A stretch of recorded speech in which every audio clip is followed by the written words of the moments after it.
ఓం శ్రీ షిరిడి సాయినాథాయ నమః. షిరిడి సాయిబాబా జీవిత చరిత్రము 2వ అధ్యాయము. ఈ పుణ్యభూమి పరదేశీయుల పాలనలో ఉండగా హైదరాబాద్ను రాజధానిగా చేసుకుని నిజాం ప్రభు పరిపాలనలో గల నైజాం రాష్ట్రం దాదాపుగా ప్రస్తుత మహారాష్ట్రలో గల ఔరంగాబాద్పై వరకు వ్యాపించి ఉండేది. ఈ నైజాం రాష్ట్రంలో గల అతి చిన్న గ్రామం పత్రి. పేరుకు తగినట్లుగా ఎటు చూసినా పచ్చని చెట్లతోనూ పైరు పంటలతోనూ నిండిన సహజ ప్రకృతి సంపద ఆనాటి గ్రామ వాతావరణంలో గల నిర్మల ప్రశాంత పవిత్ర వాతావరణానికి అద్దం పట్టినట్లుగా ఉండేది. ఆ చిన్న పల్లెటూరు చల్లని పిల్లగాలులతో కూడిన పైరుగాళ్ళు శరీరాన్ని తాకి గిలిగింతలు పెడుతుంటే పరవశించే శరీరాలు భావకులను భక్తిభావంలోకి వాటంతటవే లాక్కెళ్లేవి. ఊరును ఆనుకుని సాగే చిన్న నదీపాయలలో స్వచ్ఛమైన నీరు పవిత్ర గంగాజలం వలె సర్వరోగ నివారణి సర్వశక్తి ప్రదాయినిగా ఉండేది. ఈ గ్రామంలో గంగాభవాజ్యుడు దేవగిరి అమ్మ అనే పుణ్య దంపతులు అతి పవిత్ర జీవితం గడుపుతూ ఉండేవారు. వీరు నిర్మలమైన ప్రశాంత మనసుతోనూ కల్లాకపట మెరుగని విధంగానూ తమకున్న దానితో తృప్తి చెందుతూ అన్యోన్య ప్రేమానురాగాలతోనూ జీవితం గడుపుతూ ఉండేవారు. వీరికి స్థిర చర ఆస్తులు ఏమీ లేవు. గంగాభవాజుడు నదిలో పడవను నడుపుతూ దాని మీద వచ్చే ఆదాయంతో సంసారాన్ని పోషించుకుంటూ ఉండేవాడు.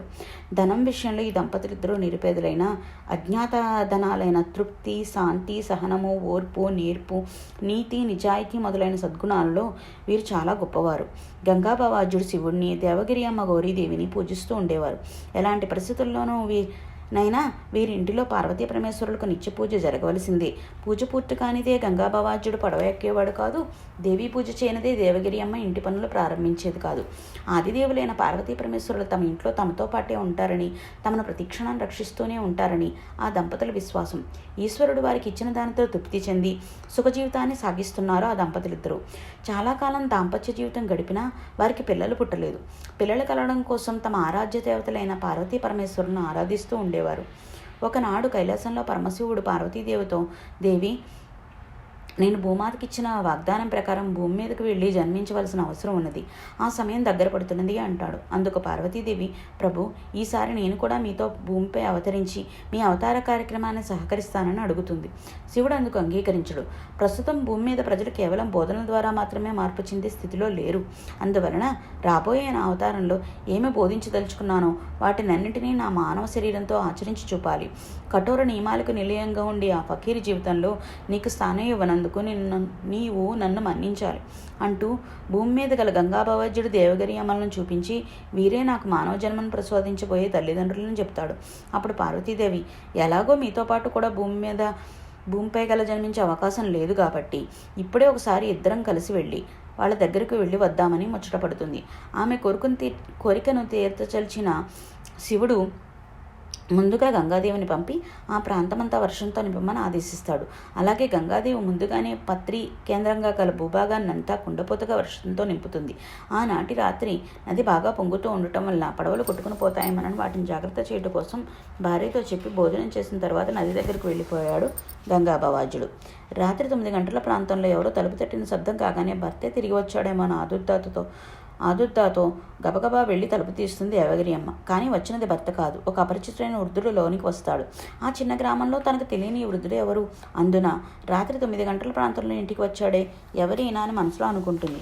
ఇంతలో ఆ వృద్ధుడు, అమ్మ, బయట చాలా చలిగా ఉన్నది, మీ ఇంటి లోపల కొంచెం ఉండటానికి అవకాశం ఇప్పించమంటాడు. ఆమె ఉత్తమరాలు గనుక తలుపు తెరిచి వరండాలో పడుకోమని చెప్పి ఆమెను లోపలికి వెళ్ళి లోపల తలుపు వేసుకుని పడుకుంటుంది. కొంతసేపటికి వచ్చిన ముసలాయన తలుపులను తడతాడు. ఆమె తలుపు తీస్తుంది. అమ్మ, నాకు ఆకలిగా ఉంది, ఇంత అన్నం పెట్టమ్మా అంటాడు. ఆ మాటలు విన్న ఆమె బాధపడుతుంది. భార్యాభర్తలు ఇద్దరూ అంతకుముందే భోజనం చేయడం వల్ల వండిన పదార్థం ఏమీ ఇంట్లో ఉండదు. అయ్యో, ఏమీ లేదే అని బాధపడుతూ అక్కడక్కడ వెతికి మిగిలి ఉన్న కొద్దిపాటి పిండిని తీసుకుని కొంచెం పెరుగులో కలిపి తెచ్చిపెడుతుంది. ముసలాయన దానిని ఆరగిస్తాడు. లోపలికి వెళ్ళి తలుపు వేసుకుని పడుకుంటుంది. కొంతసేపటికి మళ్ళీ తలుపు తడతాడు. ఆమె తలుపు తెస్తుంది. అమ్మ, నాకు కాళ్ళు నొప్పిగా ఉన్నాయి, కొంచెం ఉత్తుతావా అంటాడు. ఆ మాటలకు ఆమె ఆశ్చర్యపోతుంది. భర్త ఇంటిలోనే లేని సమయంలో రాత్రివేళ పరపురుషుడు, ఆయన వృద్ధుడే కావచ్చు, వచ్చి తనను కాళ్ళు పిసుకమంటున్నాడే, ఈయన సామాన్యుడైన మానవుడైనా లేక తనను పరీక్షించడానికి వచ్చిన ఆ పరమేశ్వరుడా? ఇప్పుడు ఏమి చేయాలి అనే సందేహంతో పూజామందిరానికి వెళ్ళి, తల్లి, ఏమిటి పరీక్ష నాకు? ఈ సమయంలో నేను ఏం చేసేది? నేను స్త్రీని కదా, ఆయనకు సేవ చేయనా వద్దా? నాకు ఇలాంటి పరిస్థితి తెచ్చిపెట్టావేంటి తల్లి అని పార్వతీదేవిని ప్రార్థిస్తూ ఏడుస్తుంది దేవగిరి అమ్మ. ఆయనకు కాళ్ళు ఒత్తి సేవ చేయడానికి ఎవరైనా దొరుకుతారేమని ఆశతో దొడ్డి తలుపుకుండా బయటకు వెళ్ళి అంత రాత్రివేళ 2-3 పని మనుషుల కొరకు ప్రయత్నిస్తుంది. అందుకు అందుకు ప్రతిఫలంగా వారు కొంచెం ఎక్కువ డబ్బు కూడా ఇద్దామని అనుకుంటుంది. ఎంత ప్రయత్నించినా ఎవరో ఆమెకు కనిపించరు. నిరాశతో ఆమె ఇంటికి తిరిగి వస్తుంది. ఏమి చేయాలా అని ఆలోచిస్తూ ఉండగా వృద్ధుడు కోరిక మేరకు ఆయన కాళ్ళు నొక్కటమా లేక మానటమా, అసలు ఆ వచ్చిన ముద్దలు ఎవరు అని తనలో తాను మదన పడుతూ తనకు మార్గం చూపమని పార్వతీదేవిని మనసారా ప్రార్థిస్తుంది. ఇంతలో ఆ వృద్ధుడు మళ్ళీ తలుపు కొడతాడు. అదే సమయంలో వెనుక దొడ్డిగల వైపు గల తలుపు నుంచి ఒక స్త్రీ వస్తుంది. అమ్మ, నీవేమో మా ఇంటికి వచ్చావట, ఒక ముసలివానికి సేవ చేయాలని పిలిచావట. అప్పుడు నేను ఇంటిలో లేను, ఇప్పుడే వచ్చాను, నేను ఎవరికి సేవ చేయాలని అడుగుతుంది. అప్పుడు దేవగిరి అమ్మ ఆనందానికి అంతే ఉండదు. తన పార్వతీదేవే ఈమెను పంపించుటకు ఉంటుందని భావించి గబగబా పూజామందిరం దగ్గర పరిగెత్తుకుంటూ వెళ్ళి కృతజ్ఞతతో దేవునికి నమస్కరించి వెంటనే తిరిగి వచ్చి ఆమెను వరండాలకు పంపించి ఆ వృద్ధునికి సేవ చేయమంటుంది.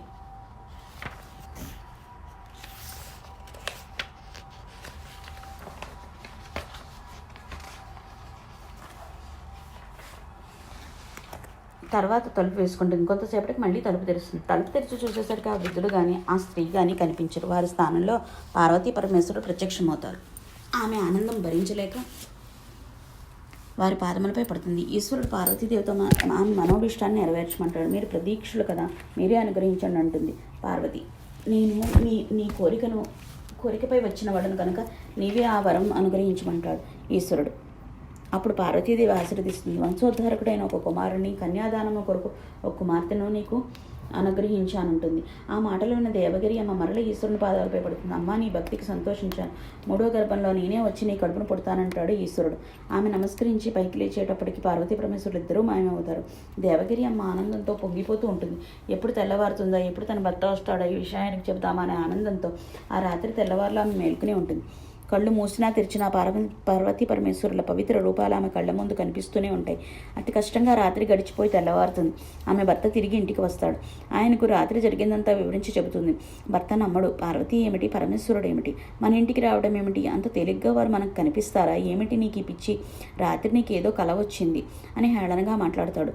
ఆమె ఎన్ని విధాలు నచ్చ చెప్పడానికి ప్రయత్నించినా భర్త నమ్మలేకపోతాడు. ఎవరి నమ్మకాలతోనో అపనమ్మకాలతోనో తనకు సంబంధం లేదన్నట్లుగా కాలం ముందుకు జరిగిపోతుంది. రోజులు, వారాలు, నెలలు జరిగిపోయాయి. కొంతకాలానికి దేవగిరి అమ్మ గర్భవతి అవుతుంది. నెలలు నిండిన తర్వాత ఒక కుమారుడు పుడతాడు. మరుసటి సంవత్సరానికి ఒక కుమార్తె కూడా పుడుతుంది. అంతకాలంగా పుట్టని సంతానం ఇప్పుడు కలగటం, అందులోనూ పార్వతీదేవి వరం ఇచ్చినట్టుగా మొదట కుమారుడు తరువాత కుమార్తె కలగడం వలన దేవగిరి అమ్మకు పార్వతీ పరమేశ్వరుడు ప్రత్యక్షమడం నిజమేనన్న సత్యాన్ని ఆమె భర్త నమ్ముతాడు. అయితే ఆమెకు ప్రాప్తించిన ఆ దివ్య దర్శనం తనకు ప్రాప్తం కాలేదనే బాధపడతాడు. అప్పటి నుంచి ఆయనలో చాలా మార్పు వస్తుంది. ఎలా అయినా సరే తపస్సు చేసి పార్వతీ పరమేశ్వరుని దర్శనం పొందాలనే కోరిక కలుగుతుంది. ఆ కోరిక క్రమంగా తీవ్రంగా మారుతుంది. ఈ సంసారము, బంధాలు, తపస్సు అవరోధమని ఆయన మనసు కనిపిస్తుంది. గంగాబావాజుళ్ళు ఈ ఆలోచనలు బలపడుతూ ఉంటాయి. దేవగిరి అమ్మ మరల గర్భవతి అయి నెలలు నిండుతూ ఉండగా భర్త యొక్క వైరాగ్య భావాలను కూడా పూర్ణత్వం నిండుతూ వస్తూ ఉంటుంది. మనసులోని దృఢ నిర్ణయం తీసుకుని ఒకనాడు భార్యతో తాను అరణ్యాలకు వెళ్ళిపోతున్నానని చెబుతాడు. సతీధర్మం ప్రకారం పతియే దైవమని భావించే దేవగిరి అమ్మ భర్తను అనుసరిస్తుంది. ఆయన వెంటే బయలుదేరుతుంది. నిండు చూలాలు, భర్తతో అంత తెలియని నిర్జన ప్రదేశానికి ప్రయాణం. చేతిలో రూకలు లేవు. ఆ పరమేశ్వరుడి మీద భారం వేసి గంగాబాబాజుడు ఆ పరమేశ్వరుపై భారం వేసి దేవగిరి అమ్మ ముందుకు సాగుతున్నారు. పరమేశ్వర సాక్షాత్కరమే పరమధర్మంగా భావించి ఆశాపాశాలను, బాధలను లెక్కించకుండా ముందుకు సాగుతున్నాడు గంగాబాబాజుడు. నెలలు నిండిన ప్రసవ సమయనను సాక్షాత్ ఆ పరమశివునికి జన్మనిచ్చే భాగ్యాన్ని ఒక ప్రక్క మురిసిపోతూ, అలాంటి సమయంలో దిక్కుతోచని ఈ ప్రయాణం ఏమిటా అని భయంతోనూ, ఆశ్చర్యంతోనూ, సంతోషంతోనూ, కలగాపులగంగా ఉన్న ఆలోచనలతో పతిని అనుసరిస్తున్నది దేవగిరి అమ్మ. ఇలా ముందుకు సాగుతున్నది వారి ప్రయాణం. అది 1835వ సంవత్సరం సెప్టెంబర్ నెల 28వ తేదీ. గంగాబావాజుడు దేవగిరి అమ్మ ముందుకు నడుస్తూ తన ప్రయాణాన్ని సాగిస్తూనే ఉన్నారు. ఉదయపు సూర్యకిరణాలు ప్రకృతిని మేలుకొలుపుతున్నట్లుగా తూర్పు దిశ నుంచి లేత ఎరుపు రంగులో భూమిపైకి రావడానికి సిద్ధంగా ఉన్నాయి. దేవగిరి అమ్మకు నొప్పులు ప్రారంభమైనాయి. ఆ నిర్జన ప్రదేశంలో దేవగిరి అమ్మ పెద్ద విశాలమైన వటవృక్షం క్రింద పడుకుని ప్రసవ వేదన పడుతున్నది. సాక్షాత్తు పరమశివుడే పసిబాలునిగా జన్మించిపోతున్న ఆ సమయంలో పార్వతీదేవి అదృశ్య రూపంలో ఆమె పక్కనే ఉండి ఆమెకు ధైర్యం చెబుతున్నది. మతమోఢ్యాలను, మానవజాతిలోని ఈర్ష్యాద్వేషాలను, అహంకార మమకారాలను, మాయాజనిత లక్షణాలను నిర్మూలించి శాంతి, జ్ఞాన, ప్రేమలను సమానత్వానికి బోధించడానికి ఈశ్వరుడు మానవ రూపంలో అవతరించబోతున్న ఈ సరికొత్త అవతారాన్ని తిలకించడానికి పైనుంచి దేవతల అదృశ్య రూపంలో పూలవర్షం కురిపిస్తున్నారు. ప్రకృతి పులకించిన తన్మయత్వం చెంది శిశువు రూపంలో అవతరించబోతున్న పరమశివునికి జోహార్లు అర్పించి చేతులు జోడించి నిలబడి ఉన్నది. ప్రపంచమంతటా వ్యాపించి ఉన్న మహాత్ములైన మహనీయులందరూ ఒక క్షణం అచేతనులై సమాధి స్థితిలో నుంచి ఈ పరమశివుని జననాన్ని వారి వారి నివాస స్థానాల నుండే చూస్తున్నారు. దేవగిరి అమ్మ ప్రసవ వేదన ఎక్కువైంది. శాంతి సమభావాలతో కూడిన దివ్యత్వాన్ని తెలుపుట కోసం ఈశ్వరుడు పసిబాలుడైన జననం పొందాడు. భారతదేశ శాంతి పర్వంలో ఒక వెలుగురేఖ గోచరించింది. ఆనాడు పుట్టిన ఆ బాలుడు షిరిడీ సాయిబాబాగా వారికి ప్రసిద్ధి చెందుతారని గాని పిలిస్తే పలికే దైవంగా ఎంతోమందికి ఆధ్యాత్మిక మార్గాన్ని దారి చూపి సద్గురు అవుతారని గాని మరణించిన తర్వాత కూడా సజీవులై భక్తులకు వెన్నంటి కాపాడతారని గాని ఆనాడు ఎవరికి తెలుసు? దేవగిరి అమ్మ సాక్షాత్తు ఈశ్వరుడు తనకు బిడ్డగా పుట్టినందుకు లోపల ఎంతో సంతోషిస్తోంది. ఆమె ఆనందానికి అడ్డుగోడలు లేవు. అయితే గంగాబావజుడికి మాత్రం బిడ్డ రూపంలో ఉన్న ఈ ఈశ్వరుని దర్శనం తృప్తి కలగలేదు. తన భార్య మాత్రం బిడ్డ రూపంలో తృప్తి కలగలేదు. తన భార్య పొందిన ఆ పార్వతీ పరమేశ్వరుల నిజస్వరూప దర్శనమే తనకు కలగాలని, అదే తన జీవిత లక్ష్యమని ఏకైక భావన మారలేదు, ఇంకా బలపడింది. దేవగిరిమ్మకు ప్రసవేదన నుండి తేరుకున్నది. గంగాబావజుడప్పటికి తన బాధ్యత పూర్తి అయినట్లుగా భావించాడు. అరణ్యం వైపు ప్రయాణానికి సిద్ధమయ్యాడు. ఆమె మాత్రం మనసులో మదన పడుతున్నది. అటు పసికందు, ఇటు భర్త, ఇంకొక ప్రక్క ప్రసవం వల్ల కలిగిన అలసట, బలహీనత, వీటన్నింటినీ మించి పతిని అనుసరించాలని సతీధర్మం. గుండె రాయి చేసుకున్నది, మమకారాన్ని తెంచుకున్నది, కర్తవ్యాన్ని మాత్రమే పాటించలుచున్నది. కొన్ని పచ్చని ఆకులు ఒత్తుగా నేలపై పరిచినది.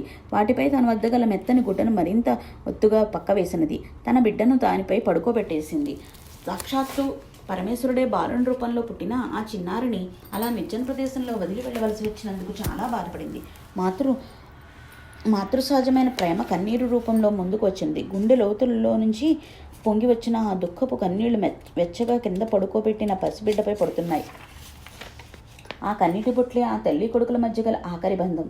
తన బిడ్డకు రక్షణ పోషణ చేయలేని తన నిస్సహాయతను తలుచుకుని ఆమె విలిపిస్తున్నది. ఈ సృష్టినంతటినీ రక్షించగల ఆదిశంకరునికి ఆమె రక్షణతో అంత అవసరం లేదన్న సంగతి ఆమెకేం తెలుసు పాపం. గంగాబావాజుడు మనసులో ఈ ఆలోచనలేమీ లేవు. తాను సాధించవలసిన ఈశ్వర సాక్షాత్కారమే ఆయన కన్నుల ముందు ప్రతిక్షణం కనిపిస్తున్నది. అందుకు ఈ కుటుంబ బంధాలు, మమకారాలు అడ్డుగోడలని, వాటికి దూరంగా అడవిలోకి వెళ్ళి తపస్సు చేయాలనే కోరిక ఒక్కటే ఆయన మనస్సంతా నిండిపోయింది. ఆయన అక్కడి నుండి అడుగులు ముందుకు వేసి నడుస్తున్నాడు. పతివ్రతాధర్మంగా ఆమె భర్తను అనుసరించి వెనకాలే వెళుతున్నది. 1, 2, 3 అలా ఎన్నో అడుగులు ముందుకు వేస్తూనే ఉన్నది. ఒక్కొక్క అడుగు ముందుకు వేస్తున్న కొద్దీ ఆమెలోని మాతృత్వ మమకారం కన్నీరుగా కరిగి కళ్ళ నుంచి దారగా కారుతూనే ఉంది. వెనక్కు తిరిగి చూస్తూ అడుగులు మాత్రం ముందుకు వేస్తూనే ఉంది. కళ్ళ నిండా కన్నీళ్లు నిండటం వల్ల ఏమో తన బిడ్డడు మసకమసగ్గా కనిపిస్తున్నాడు. అలా కొంత దూరం పోయేటప్పటికి కొన్ని చెట్లు అడ్డం వచ్చాయి. అయినా వెనక్కు చెట్టు కొమ్మల మధ్య నుంచి, చిన్న చిన్న మండలు ఆకుల మధ్య నుంచి తొంగి తన కుమారుని చూడకుండా ఆమె ఉండలేకపోతున్నది. బహుశా ఈమె బాధ చూడలేకనేమో తెలియదు కానీ అంతవరకు సాఫీగా సాగిన కాలిదారి మలుపు తిరిగింది. ఇక బిడ్డను చూసే అవకాశమే లేదు. భర్త వెనకాల అడుగు వేసుకుంటూ మెల్లగా నడవసాగింది ఆమె. గమ్యం తెలియని వారి ప్రయాణం ఎక్కడి వరకు సాగిందో, ఎలా సాగిందో రాబోయే అధ్యాయాల్లో తెలుసుకుందాం.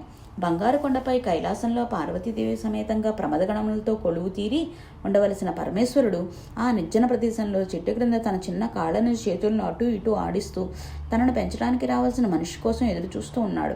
ఆ మహాత్ముని పెంపకానికి ఏ లోకాల నుంచి ఏ మహానుభావుడు వచ్చి సిద్ధంగా ఉన్నాడో తెలియదు కానీ ఆయనకు తెలుసు కదా. మనకి తెలియకపోవచ్చు, ఆయనకు తెలుసు కదా. ఆ మహాత్ముడు రోషన్ షా అనే పేరు గల ఒక ఫకీర్ రూపంలో రానే వచ్చాడు. ఆయన తన భార్యతో కలిసి ఆ దారిన వెళుతుండగా పిల్లవాని ఏడుపు విని పిల్లలు లేని తన భార్యకు అల్లా వరప్రసాదంగా ఆ బాలుణ్ణి ఇస్తాడు. ఆ దంపతుల యొక్క అదృష్టాన్ని ఏమని వర్ణించగలం? పరమశివునికి పాలు పడుతూ స్నానం చేస్తూ మురిసిపోతూ ఉండేవారు. 1839 సంవత్సరం వరకు, అంటే 4 సంవత్సరాల వయసు వచ్చే వరకు ఆ బాలుడు ఆ ఫకీర్ వద్దే పెరిగి పెద్దవాడయ్యాడు. దైవలీలలు అతి విచిత్రం. ఎవరు ఎప్పుడు ఎందుకు ఎలా కలుస్తారో, ఎలా విడిపోతారో సామాన్యులమైన మనలాంటి వారికి అర్థం కాదు. ఆ ఫకీరు ఒకనాడు మరణించాడు. ఫకీర్ భార్య ఆ బాలుని పుత్రప్రేమతో పెంచుతూ ఉంటుంది. అప్పుడు ఆ ప్రాంతాల్లో హిందూ ముస్లిం మత విభేదాలు బాగా ఉండేవి.